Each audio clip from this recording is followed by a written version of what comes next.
ప్రజలాడండి జకరియా గారు జగిత్యాల నుంచి. ఓకే, మీ ప్రశ్న ఏంటి సార్ అడగండి. ప్రైజ్ ది లార్డ్ బ్రదర్, చెప్పండి.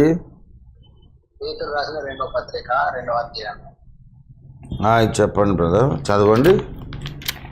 మరి అబద్ధ ప్రవక్తల ప్రజలు అటువలే మీలోనూ అబద్ధ బోధకులు వీరు తమ్మును కొనిన ప్రభువును కూడా విసర్జించు అని సార్. ఇప్పుడు దేవుడి సంఘంలో అబద్ధ బోధకులు అని చెప్తే ఇక్కడ ఉంది. అవును కదా, ప్రభువును కూడా విసర్జిస్తారు. మరి ఇప్పుడు పెద్ద పెద్ద అబద్ధ బోధలు రక్షణ కోల్పోయి అబద్ధ బోధకులు కూడా ప్రభువును వెంబడిస్తారు కదా, విడిచిపెట్టలేదు కదా, చేసుకోవాలని డౌట్.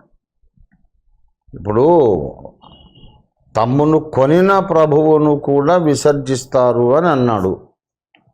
అంటే దేవుడు వాళ్ళను కొన్నాడు కదా, కొన్నాడు అంటే రక్షణానుభవం అనేది వాళ్ళకు ఉన్నది. రక్షణానుభవం ఉన్న తర్వాత కూడా వాళ్ళు కొంతకాలం అయినాక సత్యాన్ని వదిలిపెట్టేసి స్వార్థం కొరకు, ధనాపేక్ష కొరకు, సామాజికంగా ఘనత కొరకు, మనుషులను మెప్పించడానికో, లేక సత్యం కొరకు ఒక కమిట్మెంటు నిబద్ధత లేకనో వాళ్ళు అబద్ధ బోధల్లోకి వెళ్ళిపోతున్నారు చాలామంది. అలా జరుగుతుంది అని పేతురు ప్రవచనం చెబుతున్నాడు. అంచె దినముల్లో మీరు అబద్ధ బోధకులు ఉంటారు. వాళ్ళు ముందు రక్షణ పొందినోళ్ళే, తర్వాత వాళ్ళు ఏ ప్రభు అయితే రక్షించాడో ఆయన్ను కూడా విసర్జించి అబద్ధ బోధల్లోకి వెళ్ళిపోతారు. ఎందుకంటే డబ్బుల కొరకు. అలా చాలామంది చేస్తున్నారు. ఇప్పుడు దీంట్లో మనకు వాళ్ళు పట్టుకున్నామని అనుకుంటున్నారు, కానీ దేవునికి వాళ్ళకు ఉన్నటువంటి కనెక్షన్ తెగిపోతుంది. ప్రభువా ఇప్పుడు మన మత్తయి సువార్త 7వ అధ్యాయం 21-22 వాళ్ళు అంటారు కదా, మీ నామమును అద్భుతాలు చేయలేదా, దయ్యాలు వెళ్ళగొట్టలేదా, ప్రవచింపలేదా అని. అంటే అవన్నీ చేయలేదని చెప్పలేదు ఆయన, కానీ అక్రమము చేయువారులారా వెళ్ళిపోమన్నాడు. ప్రారంభంలో ఇవన్నీ వాళ్ళు అభిషేకం లేకుండా చేయలేరు కదా. ప్రవచించిన మాట వాస్తవమే, అద్భుతాలు చేసింది వాస్తవమే, కానీ తర్వాత అక్రమములోకి వెళ్ళారు కనుక ఇప్పుడు మీరెవరో తెలియదు పొమ్మనేసాడు ఆయన. అందుకే అంత వాళ్ళు లోకంలో ఇప్పుడు నామకార్థంగా దేవుణ్ణి పట్టుకున్నామనే భ్రమలో ఉంటారు. సత్యాన్ని ఎప్పుడు వదిలేశారో దేవునికి వాళ్ళకి మధ్యలో కనెక్షన్ దిగిపోతుంది. అది సత్యములో ప్రతిష్ఠించబడి ఉండాలని కదా యేసయ్య ప్రార్థన చేశాడు యోహాను 17:17లో.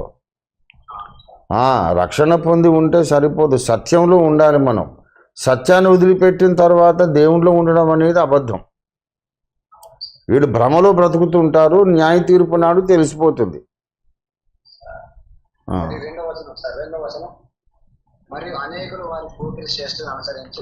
అదే ఇప్పుడు ఎప్పుడైతే సత్యాన్ని వదిలిపెట్టేశారో అప్పుడు వ్యభిచారం కూడా తప్పు కాదు, అబద్ధాలు తప్పు కాదు, మత్తు పదార్థాలు ఏమి తప్పు కాదు అనే బోధలు వచ్చేస్తాయి.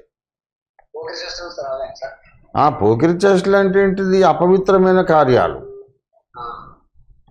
ఎప్పుడైతే దేవుని సత్యములో సీరియస్గా వాళ్ళు నిలిచి ఉండలేదో, చెడ్డ పనులు చేసినా ఏమంత తప్పు కాదులే, చేయొచ్చు మనం అనే ఒక నిర్లక్ష్య ధోరణి వచ్చేస్తుంది.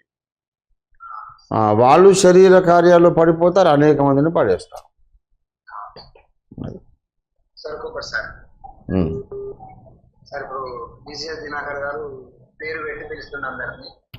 అవును కదా,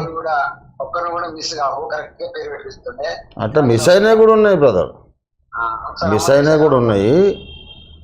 బట్ దినకరన్ గారు కూడా కరెక్ట్గా పేరు పెట్టి పిలిచినవి ఉన్నాయి. ఒక్కోసారి ఆ పేరు గల్లోళ్ళు అంటే ఎవరు రాలేని సందర్భాలు కూడా ఉన్నాయి.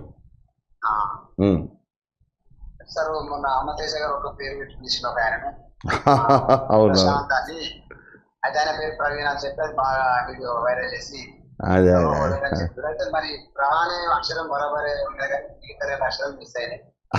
అదే అదే అందుకే అదే అట్లా మిస్ అవుతాయిలేండి. ఇప్పుడు దేవుడు బయలుపరచడాన్ని భక్తుడు సరిగ్గా స్వీకరించడం కూడా జరగాలి. అక్కడి నుంచి ప్రత్యక్షత వచ్చినప్పుడు ఆ టైంకి నా మైండ్ కొంచెం అటు ఇటు చెదిరిపోయినా చేసినా సరిగ్గా రిసీవ్ కాదు. కొన్నిసార్లు ఇప్పుడు మీరు నేను ఫోన్లో మాట్లాడుకున్నా ఓసారి వాయిస్ కట్ కట్ కట్ అయ్యి సరిగ్గా వినబడదు కదా, వినబడదు సార్. ఆ సిగ్నల్ సరిగా లేదు, లేకుంటే మన ఫోనే సరిగా లేదు. అట్లాగా దేవుని ప్రత్యక్షత వచ్చినప్పుడు కూడా భక్తుడు రిసీవ్ చేసుకోవడంలో ఒక్కోసారి పొరపాటు జరగవచ్చు.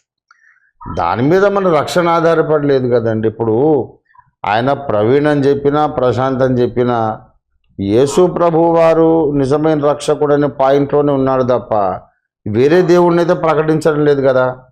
లేదు సార్. మరి ఆయన ఎందుకు మనం విమర్శించాలి? అంటే సార్ ఆత్మలు కూడా రక్షణ అవుతుంది, కాకపోతే ఏంటంటే ఆ ఒక్క పాయింట్ పట్టుకుని అది వేస్ట్. అవి నేను పట్టించుకోను. ఆయన ఏమైనా చేయని, అనేకులు ఏసే రక్షకుడు అని గ్రహించేటట్టు చేస్తుంటే కనుక అతడు నా కుమారుడు, నా తమ్ముడు, నా సహదాసుడు, నేను ఆయనకు సహకారిని. యేసు ప్రభు దగ్గరికి మనుషులను తేవడమే కావాలి. చిన్న చిన్న పొరపాట్లు అయ్యి మనం పట్టించుకోవద్దు. ఇప్పుడు ఒకడు ఏ తప్పు చేయటం లేదండి, ప్రవచనాలు చెప్పడు, ప్రవచనాల్లో తప్పు చెప్పడు, అసలే ప్రవచనం చెప్పడు, కానీ ఒక ఆత్మ రాదు, ఏం ప్రయోజనం? కనుక అట్లా ప్రయోజనం లేని ఆ విషయాల మీద మనం దృష్టి పెట్టొద్దు. రైట్. ఓకే అండి, రైట్. God bless.